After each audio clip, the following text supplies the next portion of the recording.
What is up, my FMLers? I know that some of you are very bummed that we are taking a 3-week hiatus. I myself am a little bummed. I miss you guys dearly already. But I wanted to make sure I gave you a little something to hold you over. So I am bringing my producer, Jacque, on. We are going to go all the way back to the very beginning and go through the best of FML Talk.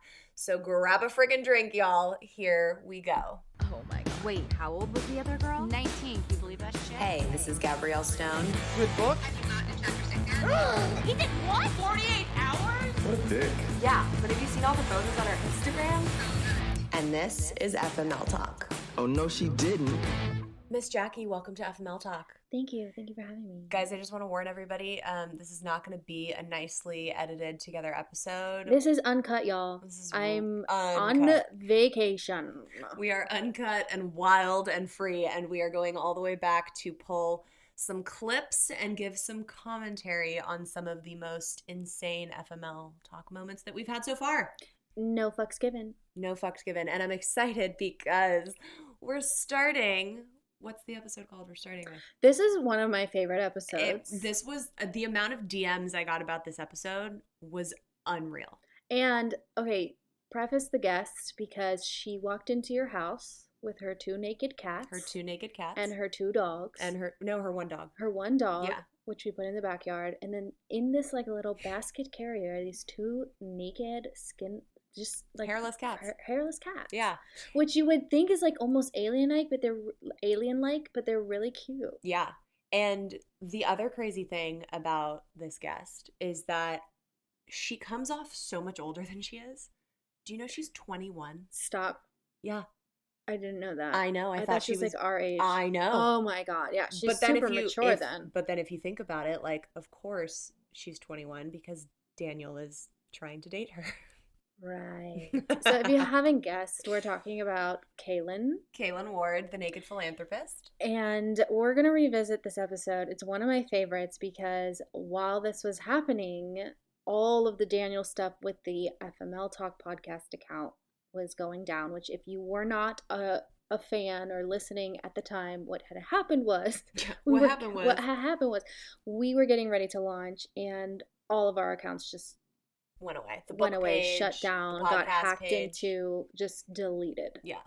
And we were like, what the fuck? That is all detailed in episode 3, but we are going to take a trip down memory lane back to episode 4 with Kaylin. Okay, you guys, are you ready? Check this out.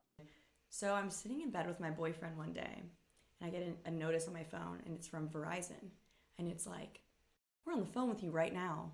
If this isn't you, call us. And I'm like, this isn't me. So I call Verizon, and because of COVID, they were closed. So I'm like, shit. So then I'm like trying to check my emails, and then my phone stops working. And my service got shut off. And I'm like trying to make calls. My God. And I'm like, babe, my phone isn't working. So I'm like trying to call people, and it's like, this call cannot be completed right now. So I'm freaking out. And then I like get all these notices pop up on my phone. Apple. And I'm like checking it. It's like, your Apple ID is being used in so-and-so, like Los Angeles. Your Apple ID has been changed. You're being logged out of your Apple ID. And then I'm like, fuck. My God. And it's like saying my Apple ID is being used somewhere, and it shows like a map on my phone. And I'm freaking out. So I go to my email, and all these emails keep popping up. And it's like, your Apple ID name has been changed to Ashley Keys. Your birthday has been changed. Your backup email has been changed. Your phone number has been changed. And I'm sitting here watching it all happen in front of my face. And I'm like, is going on? Oh my God. So I'm like reading all my emails, and as I'm reading them, they're all disappearing in front of my eyes. I'm like, I'm not deleting these. Where are they going? And so I realized whoever's doing this to me not only has my Apple ID and my phone number, they also have all my emails. So what this person did is somehow they figured out my password to my Verizon account. Mm-hmm. They SIM swapped my phone number and put my phone numbers on one of their devices. And then they were able to use 2-factor authentication to log into my Apple ID, my emails, my social medias, my banks, every single account I've ever owned, my GoDaddy account, everything. God. Logged into all of it using 2-factor authentication and got my passwords and had email, and they reset all of my passwords. They reset all of my recovery emails. They did a fucking phenomenal job. Yeah. Whoever it is, kudos to them. Daniel. Good job. And we're back. Dude. my jaw was on the floor. Like, I wasn't even listening to playback. I was just like listening. I was just like, what the fuck whole is time. happening? I was like, while you guys were recording, I forgotten to do all of like the camera work, and I was just like, this is real life. Yeah. That somebody did this to her. Yeah, real fucking life. And I now, listening back to it, I feel like I almost have a form of PTSD because when all of the Instagram hacking happened to the book page and the podcast page, I felt so fucking violated that my livelihood and my business and what I had worked so hard for could just be taken away from me because my ex had to stick up his ass. It really put me in this state of panic, which I talk about on episode 3, for like that whole month. And Tay was gone and I was in the house by myself. You put up cameras in your house. Yeah, and I was calling you a lot, and like I was not mentally doing great. Like I was really, it was a lot. It was like paranoia. Like, Yeah. you were calling me and you're like, I think someone's in my house. Yeah. I think they're trying to scare me. It was like, real. what? Yeah, it was really real for me. And then, like, fast forward to a few months later, anytime, obviously, because Jacque signs in to our pages all the time because she is doing work on her end producing, anytime that happens, I get a notification on my phone that's like, your Apple ID has been logged into. And every time I get that, I get the surge and I fucking panic. And I always call and yell at you and I'm like, you have to tell me before you do that. The thing about it is that, okay, break it down in like a normal, like, reality level is like what he was doing is identity theft. Yeah. Especially Hacking, to Kaylin. identity theft, especially to what Kaylin was saying about getting her phone shut down, getting it switched over to the SIM card, her Into bank her accounts, bank all of that, accounts. her Apple Ugh. ID. That's identity theft, which is a federal crime. Yeah. Like, if you needed to know the gravity of the situation, that if he ever got caught, like, he would go to federal prison. Yeah. Like, you have to have a sort of special kind of mind. A special kind of audacity. To think that that is an okay thing to do, and you're not gonna, like, it's just like, people just deserve their payback, and I'm just gonna steal their identities and take all their money, and that jail time. Like, Yeah. that's jail time. And Yeah. the fact that he doesn't register that in his mind baffles me. Well, it baffles you, but it's also, that's a level of scary when you realize that you're dealing with a sociopath in that sense. Oh, yeah. It's not like you're dealing with a normal human that can sit down and talk something out. Honestly, guys, I've said this time and time again. If my ex called me and was like, look, do you want to go to coffee and talk about some shit? I'd be like, yeah, dude. Yeah, I do. Oh my God. Actually, like, tell me all the things that you've been doing in your mind that, like, I tell me what it must have been like. Like, fuck. Because I have no, even after all the hacking stuff, I have no hate towards him. I just don't fucking care. Do. Well, okay. I know you I and don't a lot of even people know in him, my never life met do. him in my life, but I'm like, if I ever see this man, he's going to get punched in the face. A lot of people in my life feel that way. I just genuinely don't give a shit. Like, he's so small on the scale for me that, like, I just genuinely don't care. I would also love to have him on the fucking podcast. So Wait, I want to address also, because on Instagram, you get a lot of guys saying that or men and women, we actually got a review on the podcast from a female that said that you were still hurt. yeah, it was and our in one bad pain. review. And, thus no, far. no, this was like recent. Yeah. Somebody said that they were excited about listening to the podcast, but then it was clear that you were still like in pain and like not okay with what happened. And I just want to say this in your defense. Like, I don't even think you've read this comment because it's like Probably fairly not. new. But like, in your defense, I see all these comments come in like, oh, she's not over it. She's like still bitter. Like, it's like, here's the thing about pain. You don't talk about it if you're still feeling it. It's so hard to talk about pain. Yeah. Unless you're a therapist, like, it's hard for me to tell you, hey, I'm hurting because. Right. So if someone's going publicly to be like, this guy fucked me over, this is how I felt about it, this is how I feel about it now, this is how I want, like, to help other women, she's not bitter. She's not bitter. She's over it because she's talking about it. That's number one. Number two is, like, you guys have to remember this is Hollywood, right? This is Hollywood. This is an industry where it takes, like, art and pain and it puts it on a screen. Right. You That's know? like literally our job. So her job is to, like, tell her story. And she can't do that if she's bitter about it. Right. And I think also too, most of those comments come in when our videos go viral and it's all the fucking men that are super triggered. But they really don't bother me. And it's because I know I have this freaking army of LMFers. I'm not cutting that out. Yeah, okay. That's where my brain's at, guys. I have this army of FMLers that are behind me and that are healing from me putting all of my pain out there. And you're right. You're absolutely right. I wouldn't have been able to put it out into the world if I was still holding on to stuff about it. Yeah. So all the people on Instagram and all the people like saying, none of those people are listening to this right now, though, I don't care. I'm just saying, is it just general rule of like how to be a good person? Like, don't assume that just because like you think about pain a certain way means that the other person is feeling the way you're feeling. Like, that's just stop doing that. Yeah. Well, I mean, the internet should just stop in general with people and their fucking. Yeah. Okay, well, we've digressed. But to get back to Kaylin and the story that she told on that episode and what she went through was so much greater than what I dealt with him. Like the level of intrusiveness and fraud that was happening, I can't even imagine what she must feel anytime her phone goes off in like a weird way now. Like that shit's scary, and that's her business. And like, look, I make a living off of the book and the podcast and like all of this, this FML brand that I've created. That's nothing in comparison to the amount of money she pulls in from her business. Yeah, that was crazy to me. Millions. So the fact that he was getting into her accounts like that, that's terrifying. Yeah. Like, that's some heavy duty shit. Well, and I don't know the type of person who thinks they can do that and not get caught if it's on the internet.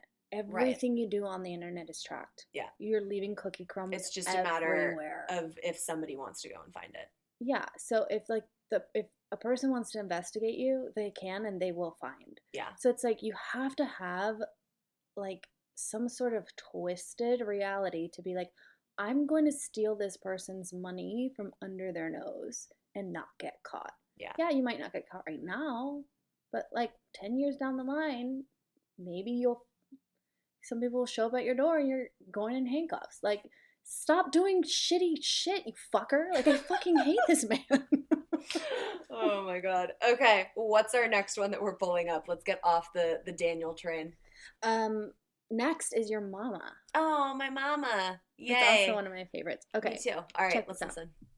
I said, sure, okay. And we got up there and he fixed us a glass of wine, and then he aggressively started coming on to me and kind of threw me down on the bed and opened this drawer. I've never seen anything before or after. God, what was in the fucking drawer? There was every kind of spermicide, every kind of condom, every kind of vibrator. I mean, it was like a 50 Shades of Grey drawer. Yes, yes. Well, my little Kansas, I went, oh. You said, I don't want that big giant dildo up my butt. Thank you, sir. I said, I think this was a mistake. No, you're going to love this. He said, ew. And I said, no, I'm not. I can't. It's like 10 times weirder because it's my mom. Well, it's just like also like that's when your mom was younger. Like in her late 20s. Yeah, but I'm envisioning your mom now. Oh, I know. In that situation. I know. And I'm like, oh my God. Like, I'm surprised he didn't get slapped. Well, yeah, I know, right? She was still in her like Kansas, proper polite mode before the industry had hardened her soul. What was it that we said? We were talking in your backyard and we were like, what is the essence of D? And we're like, namaste, fuck you. Yes. Namaste, go fuck yourself. That's so accurate.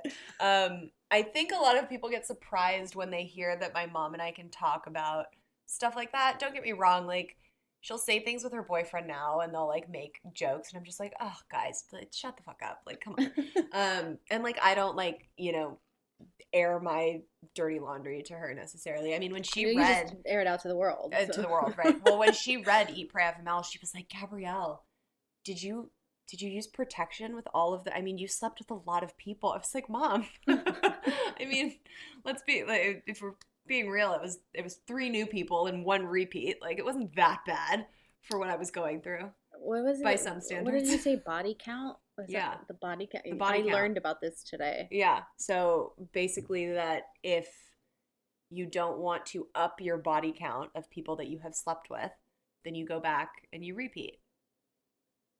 Like Javier was a repeat, so I wasn't upping my body count. People are listening to this going, yeah, Gabrielle, I know that. But what about the count of like, okay, let's get the people out. Just how many times have you had sex? What do you mean? How many times have you had sex? Not in a relationship. Yeah. How many times? I have no idea. You're so offended. It's been half of my life. I've been having sex since I was like fucking 16. 15 and a half.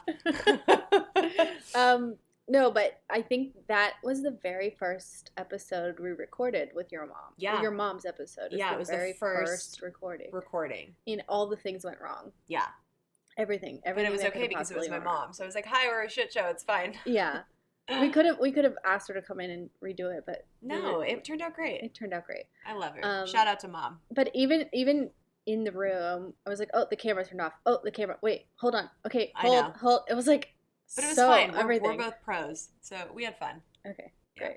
Okay, who's next? Tell me who's next. Next, well, this is a little bit of a testy at the moment, just because of what's happening in the media right now. So, okay, so then let me. I know that you have like a lot of respect. Yeah, for these two. So let me preface this by I love Jana very, very much. She is a dear friend of mine. I have been in touch with her since all of this unfortunate news broke. But I do want to handle this with care and respect. However, it was one of the most talked about episodes that we had, so we had to include it. And that was with her, I guess now soon to be ex-husband, Mike Cosson. So let's take a listen. I have memories of when Jolie, our 5-year-old, was an infant, rocking her in her room, like on my shoulder, having my phone, and looking, either texting my fare or looking for women to act out with, like while I'm holding my daughter. Yeah. And it's like, that's heavy.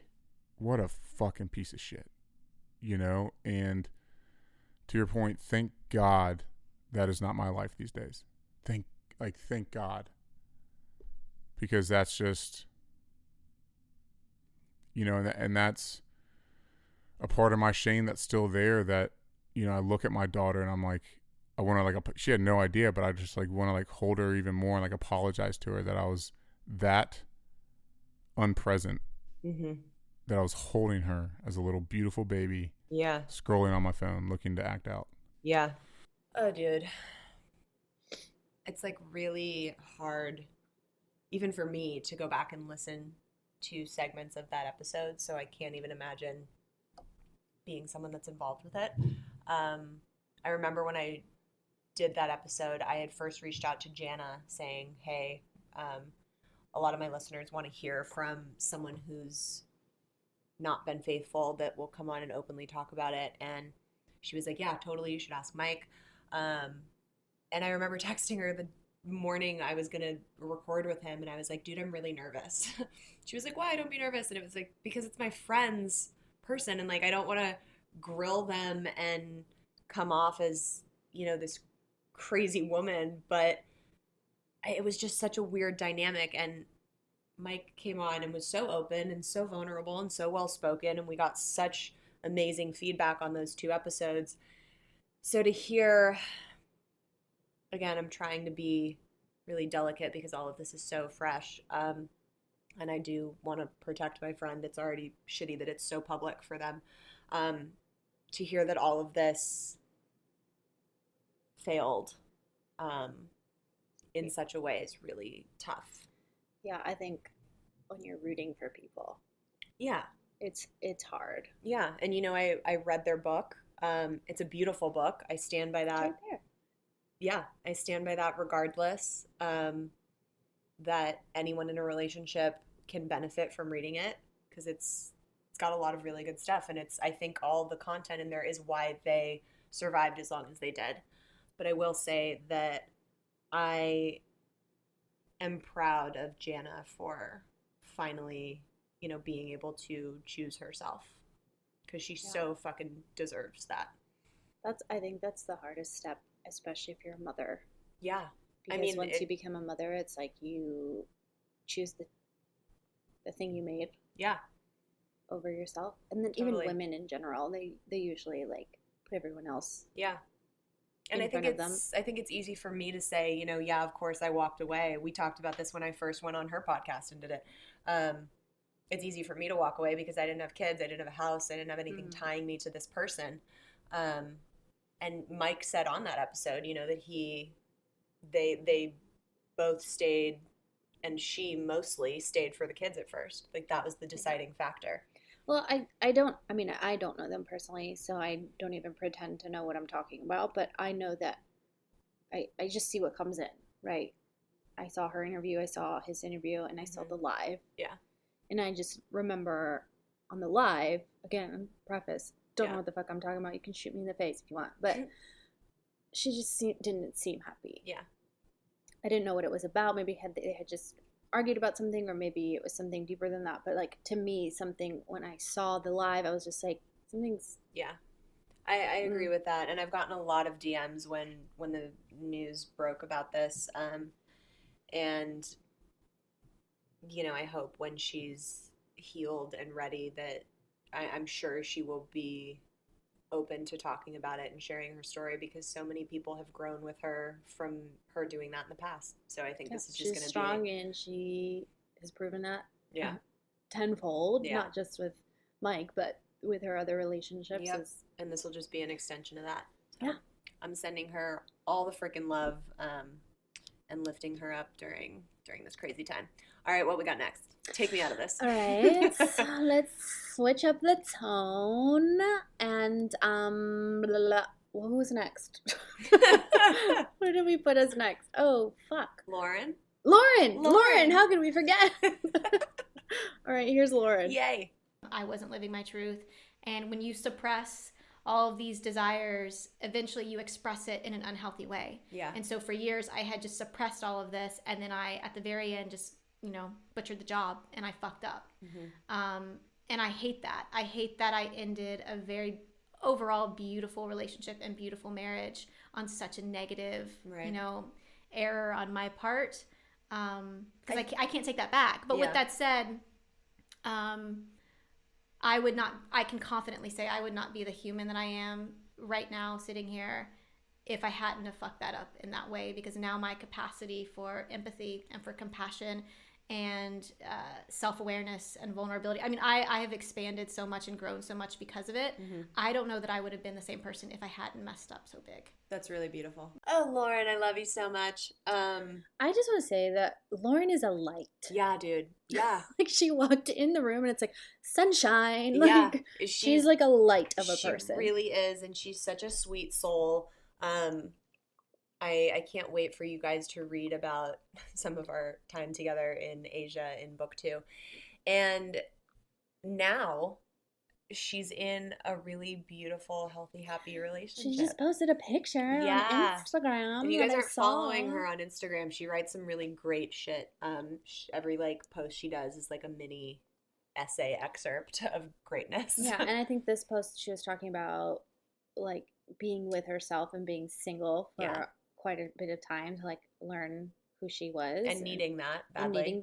And then now finally she's able to like be in a healthy relationship again. Yeah, like it's her time now to learn how to do that with someone. So I love like having her on the show and telling her story of like what happened, and now we see the after. Yeah, we see like how it ended why up. It had to explode so that she could now enter into this beautiful new relationship. I was texting with her earlier today, and we were talking about going on a double date because she's never met Tay.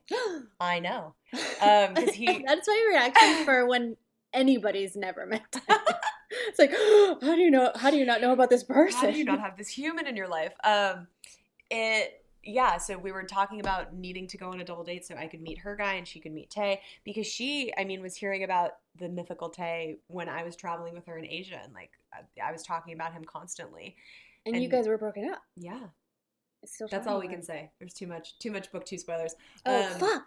I know. totally forget there's another book coming out. I And I'm know. like, it's safe to talk about this stuff. And I like, know. It's going to be so nice whenever it does finally release to just get on an episode and like talk about all the shit that we've been trying to like sneakily get around. I think sneakily is a good word, but like successfully, not so much. Right? It's all right. Everybody's like, every time we drop a little nugget, they're like, yes, keep can't us wait more. to read. Anyways, Lauren's episode was so great to have a female's perspective of, you know, a female that cheated in a relationship, much less a marriage.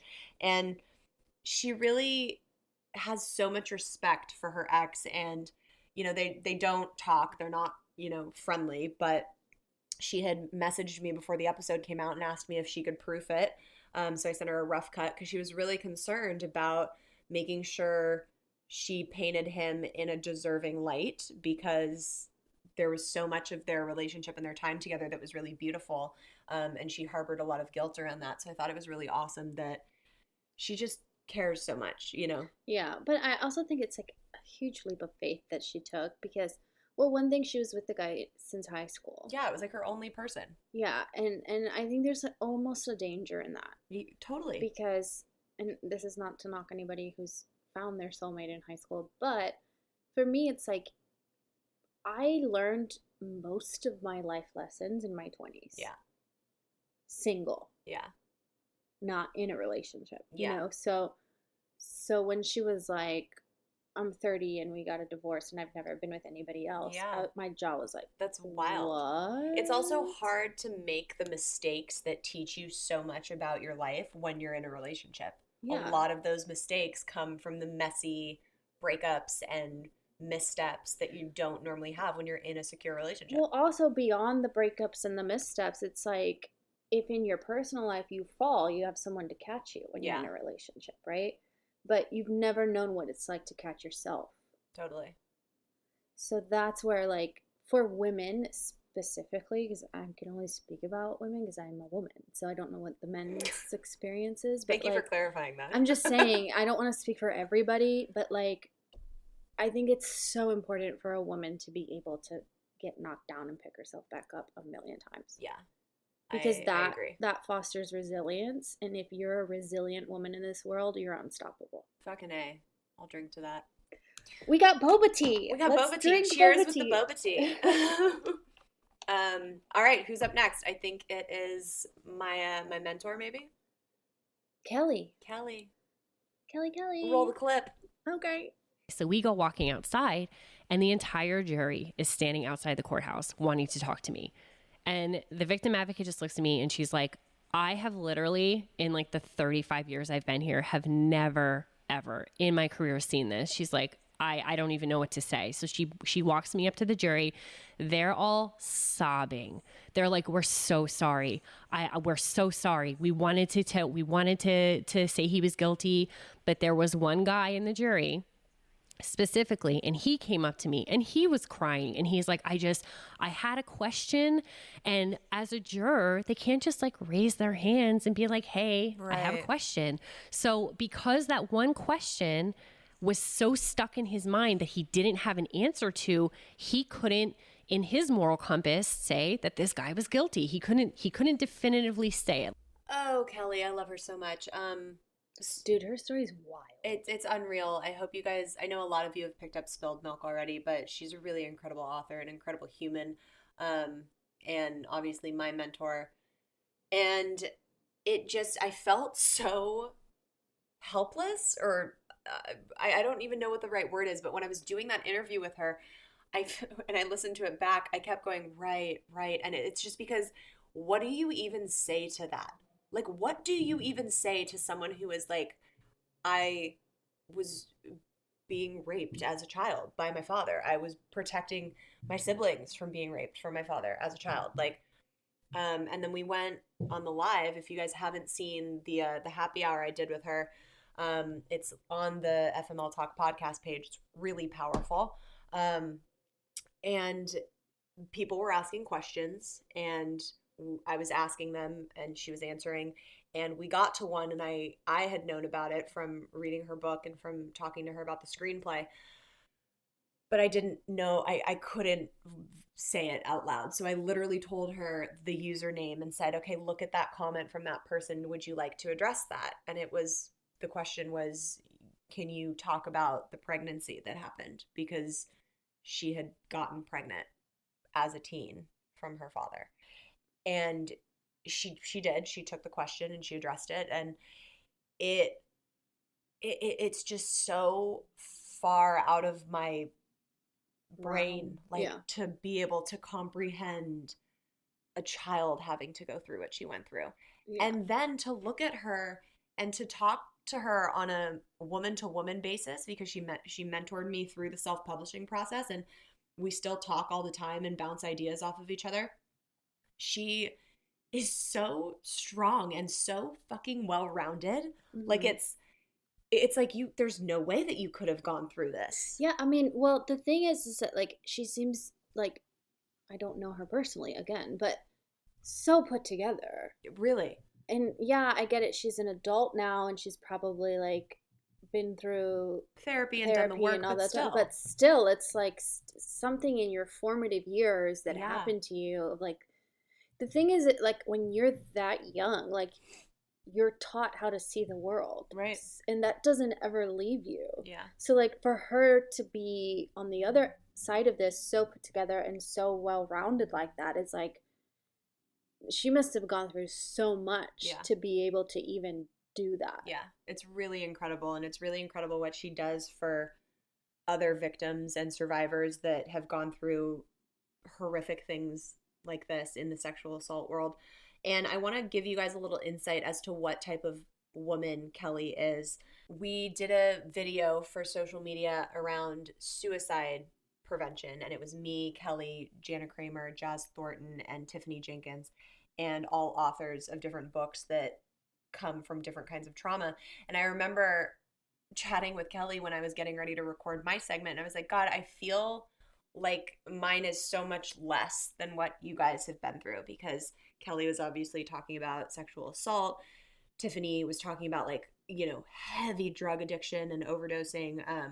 Jazz was talking about, like, suicide. It was just, and she looked at me through the phone, obviously, on FaceTime, and she was like, Gabrielle, don't you ever fucking minimize your trauma.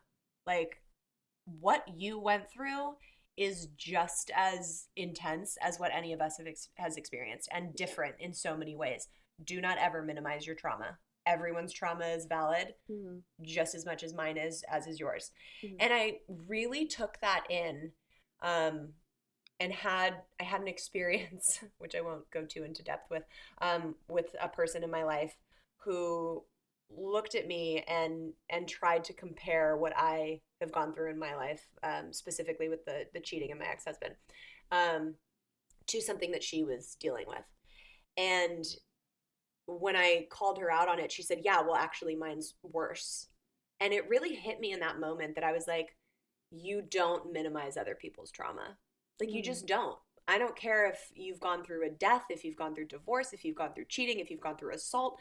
You don't minimize other people's experiences and minimize other people's traumas. And for Kelly to validate that for me, seeing what she's gone through in her life, which to me seems so much heavier than what I've been through. Well, because it's all, like, in retrospective, right? Like, it's all, like, based on, again, like, how you view the world. Yeah. And, like, the intensity that you view it in, right? So, like, if you're experiencing life, reality, as one way, something that seems minuscule to someone else because they're experiencing reality in their way seems small, but to you it's ginormous. It's all, like, relative, right? So, like, that's why you don't say, oh, mine's better or mine's worse or mine's whatever, because, like, you don't know what that person's been through. And you don't know the lens they're seeing what they've been through in. Absolutely.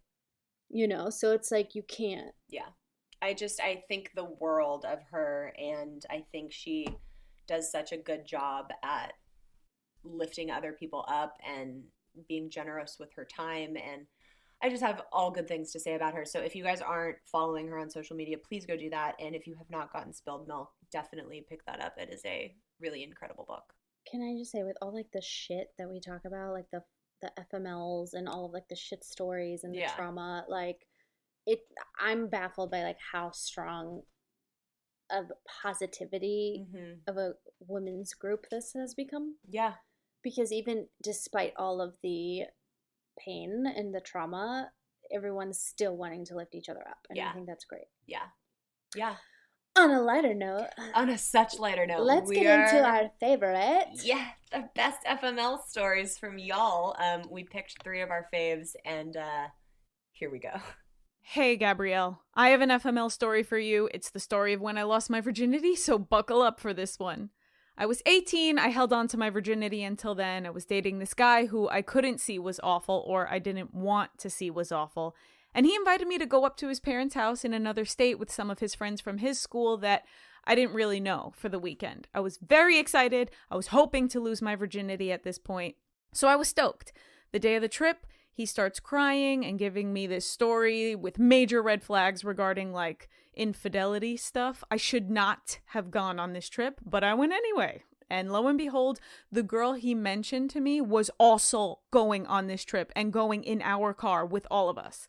I should not have went on this trip. I should also preface before I get into this that I have problems pooping in public places, and so trips were always very complicated for me. We were not even there yet, and I already had to poop badly, like badly.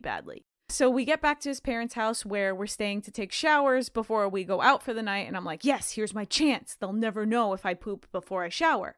So I start pooping, and it's a lot, like a lot. And I get off the toilet and I look at it and it's huge. Like it's massive, disgusting. Okay, so I flush it and the toilet starts to overflow. My pants are around my ankles and I'm audibly yelling, no. And the water stops at the very top of the bowl.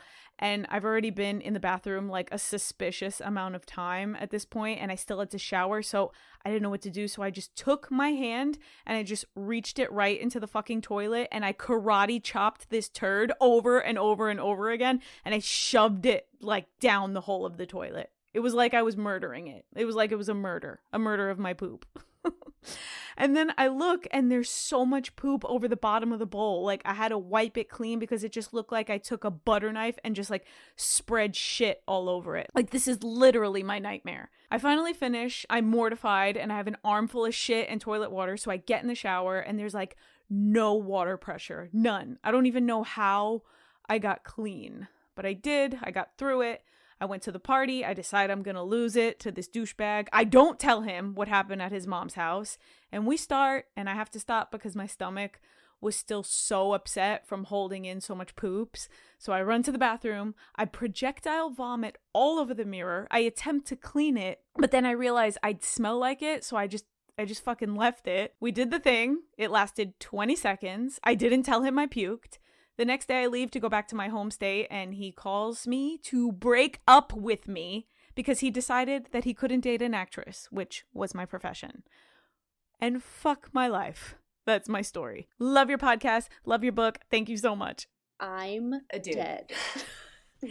I remember when you sent me this and I had to do the fucking, like, my commentary recording. I was crying. Dude, I listened to this and I did laps around my living room. Like, I was like, what? First of all, she obviously, for good reason, asked to remain anonymous. I do know this person. She is like a person in my life who I love dearly. I had never heard this story. Well, but no, and the thing about it is that like people are like, that's fake. That's gotta be fake. No. I was like, you cannot make that shit up in sequential order. Like that. Like you can't. Like you. Yeah. And okay, I'm totally gonna put her on blast right now. And sorry, I love you, but so she sends it to me or to you, and then you forward it to me, and I listen to it and I text her and I'm like, oh my god, this is the best fucking thing I've ever heard. And she goes, I actually left something out. Oh, tell him. She's like, tell him. She's like, when I went and projectile, I can't even say it. Oh, you told me this. When I went and projectile vomited, it was actually a bunch of cum that came out I'm like crying right now. I mean, we've all been there. She was like, and I just couldn't bring myself to say that in a public forum. I was like, it's okay, I'll do that for you on the behind the scenes. Oh my God, I love you so dearly. But just like, talk about a fucking like hardcore way to lose your virginity. Like, that's a fucking story out of a movie. Jackie's gone. We've lost Jackie. Dude, but can I just say, like, someone should put that in a movie script. That should be in like a Jason Bateman I think film, it's in dude. American Pie. I feel like that's a scene out of American Pie. Accurate. Oh my God. I love you so much. Okay, before we have another laugh attack, let's get into the next one. Okay. Hey, Gabrielle, this is Lauren, and this is my FML story. I met my ex-husband online dating. He was a Marine. I was in nursing school. Two normal people just getting together and falling in love. We dated briefly, got married very shortly, within 7 months, I think, after meeting. We decided to move down to South Florida, where our families were. We bought a house. We had a business. I was working as a nurse. We had a child. Everything was great. But my ex-husband started exhibiting some very bizarre behavior, including being obsessed that the world was ending. And he found a pastor on YouTube that he connected with, and that pastor had convinced my husband at the time that we had to move. We had to get out of the city because the world was ending. And so after a lot of arguing, I finally agreed to follow him and check it out wherever this guy was living, and that we would maybe travel, but that I did not have to stay in this one area. So I reluctantly agreed to sell all of our shit, including our house and our business, everything, packed what we had left in a tiny little trailer and towed it in the back of a truck with my daughter and my dog and me and my husband. And we traveled across the country. Got there, I realized this place was literally a compound. There was multiple families living there. The leader of this so-called religious group had put his wife on the other side of the property so that he could pursue a 19-year-old that he had actually brought him there himself. Needless to say, I realized this was not a good situation. My phone was smashed on the ground so that I couldn't communicate with anybody. I still secretly communicate with my family. I knew this group was going to be in a major city, specifically Dallas, shortly thereafter I got there. And within a couple months, I had created a plan to get the heck out of there. When I got to Dallas, I had my father come meet us at the hotel. We snuck out of the hotel while everybody was busy during a religious service, and I was able to get back home, where I promptly filed for an injunction and a divorce. It blew up their whole operation, getting the FBI included, and my ex-husband came back down to Florida, tried to convince me that he was wrong and that he had changed and that he would be different and it wouldn't be the same and that those people were crazy and blah, blah, blah, blah, blah. Needless to say, I still had his Facebook on my computer from when we were married, so I promptly went on there and discovered that in his messages, he was basically putting out applications for a new wife on all these religious groups on Facebook. So I promptly continued to serve him with divorce papers, divorced him, and within a few months of me divorcing him, he was already remarried to some other unsuspecting poor girl. And that is my FML story. She actually came on Happy Hour on the live after this episode aired. And it's just scary, dude. It's scary what people are capable of. What's scary is that it's not what people are capable of, it's what people who congregate are Right.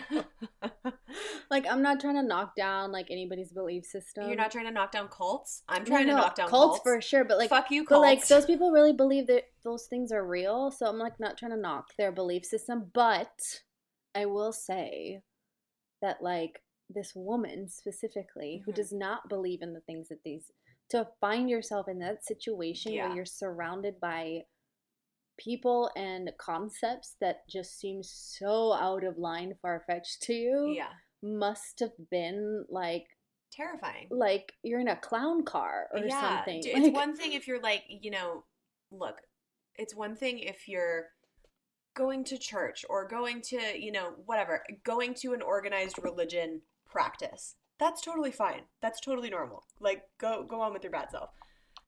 That's not a cult. That's different. It's different. There's a fine line between like a cult is usually there's like one guy who's like brainwashing everyone to have sex with him. Well, no, and she was really removed from everything. She didn't have contact with anyone in the outside world. They were living on a fucking like commune. Like, no, that's a cult. That's a cult. No, fuck it. I take back what I said. Yeah, and that's like really I'm scary. judging. And she has a child with this person. Yeah. It's not like he's just God, I will never. But like wait. So this guy was totally normal when she married him? Yeah. That's what's so So scary. what got him to just like change his mind and flip over the edge? Well, like, Jacqueline, I married someone who is no longer that person. Okay, but it happens more often than you think. I truly think that there is like wirings in people's brains that go off. They go get loose when they get to a certain age, and they like change.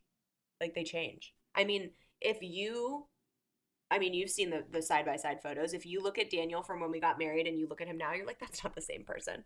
Physically or any other, like, people fucking, like, there's things that snap and they change. And apparently start cults. But what's so appealing about a community like that? I think people always want to, like, be a part of something and feel like if they feel lost, they want to be around like-minded people. Go against the grain, you guys. Find your own path. Don't be forced into joining a cult. I'm just happy that she is safe and has gotten out of that and is like thriving and living her best life. She's such a light, and I get messages from her on my Instagram often. So I'm happy to have you as an FMLer girl, and we're sending you all the love. Jacqueline, thank you so much for joining me. Thank you for joining me on this entire season. I have a newfound appreciation for the uncut versions that we do. I do too, because it's less work for me. Right.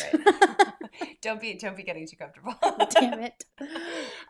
You guys, we love you so much, and we are excited to welcome you back for season 2 on May 12th. And you may or may not have an announcement that you can share right now. Oh, really? Mm-hmm. Oh, I'm actually getting permission to share something. Yes. Got it. I always am used to getting in trouble later than having to backtrack. So with the start of season 2 is going to come an FML Talk subscription. And what that is it'll be what, $5 a month? I think we decided. $5 a month. $5 a month. Get access to super secret episodes. Yeah, so we're going to do the same amount of mini episodes. So anytime a regular episode releases, right? Mm-hmm. Then we will have a mini bonus episode that's like around 15 minutes. Some of those will have fun guests on. Some will be me. Some will be me and Jacque. And for each season, the mini season also follows its own theme. Yeah. So the theme coming up is an FMLer's guide to relationships. So we talk about what it's like to be single and thriving and being alone, being in fuckboy scenarios, dating apps, one night stands, virginity stories. We recorded that one today. Marriage, divorce, all the things. So you're going to get 15 of those episodes in 12. Oh, really? 12 in a season, yeah. 12 in a season. 12 of we those. can do 15. No, it's fine. Okay.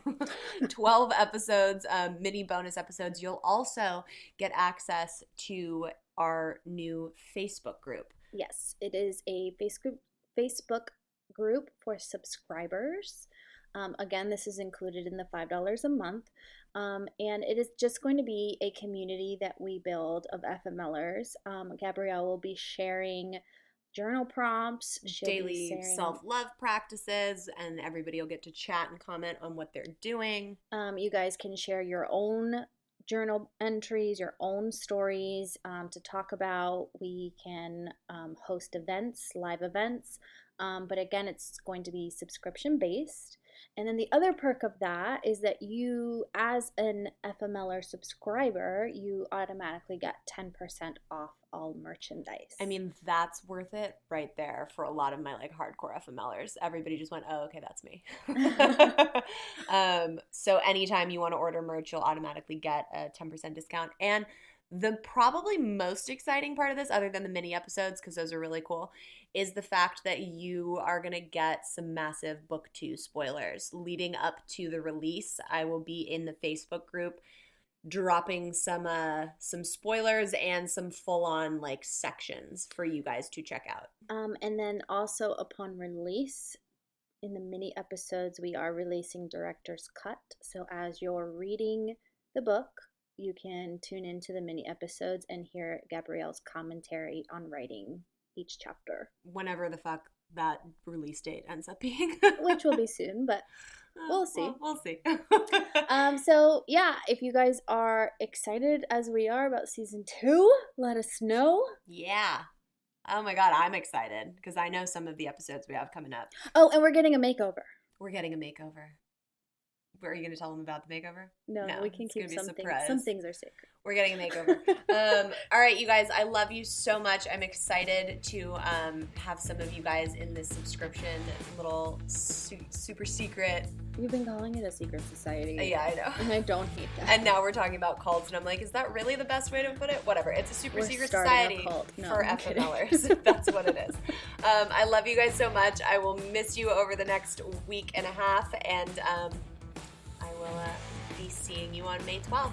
Until then, have a fucking self-love cocktail. Cheers.